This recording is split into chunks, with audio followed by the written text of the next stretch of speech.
Le président du Zimbabwe, Emmerson Mnangagwa, prononcera le discours sur l'état de la nation le 28 octobre 2025, marquant l'ouverture officielle de la troisième session du 10e Parlement. Ce discours annoncé par le Parlement le 25 octobre présentera le programme législatif pour 2026 et les priorités du pays pour l'année à venir. Il abordera la situation économique, sociale et politique, notamment les défis liés à la consommation de drogue chez les jeunes. Cette ouverture parlementaire intervient alors que le pays est profondément divisé. La cause de cette division est la résolution numéro 1 de la conférence du ZANU-PF visant à prolonger le mandat présidentiel de 2 ans de 2028 à 2030.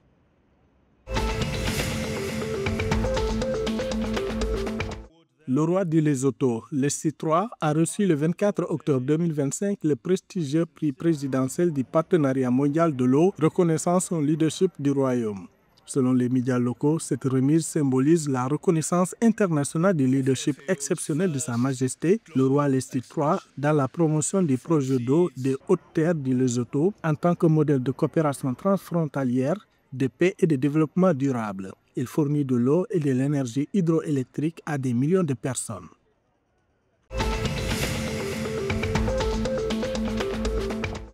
La Namibie a annoncé le 25 octobre 2025 qu'elle plaidera pour un financement climatique, un renforcement des capacités et un transfert de technologies accru lors de la COP30 qui se tiendra du 10 au 21 novembre 2025 au Brésil. Selon l'exécutif, l'approche namibienne consistera à utiliser les cadres institutionnels existants tels que le Fonds vert pour le climat et le Fonds d'adaptation afin d'améliorer les résultats concrets. L'exécutif namibien a également établi une feuille de route pour mobiliser 1 300 milliards de dollars namibiens d'ici 2025 et au-delà. Ce financement est destiné à aider les pays en développement à gérer les effets néfastes du changement climatique.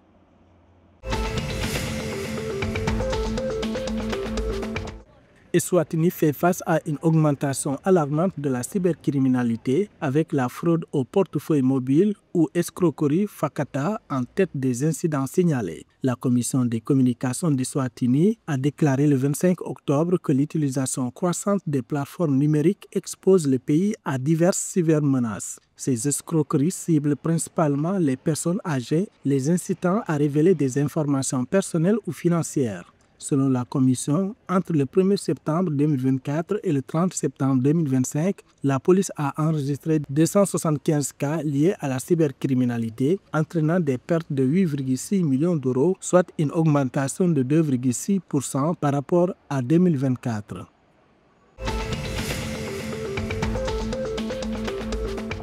L'équipe nationale masculine senior de relais hockey d'Angola a remporté son troisième titre africain ce samedi 25 octobre 2025 à Luanda. Ils ont battu le Mozambique en finale sur un score de 7-3, menant déjà 4-2 à la mi-temps.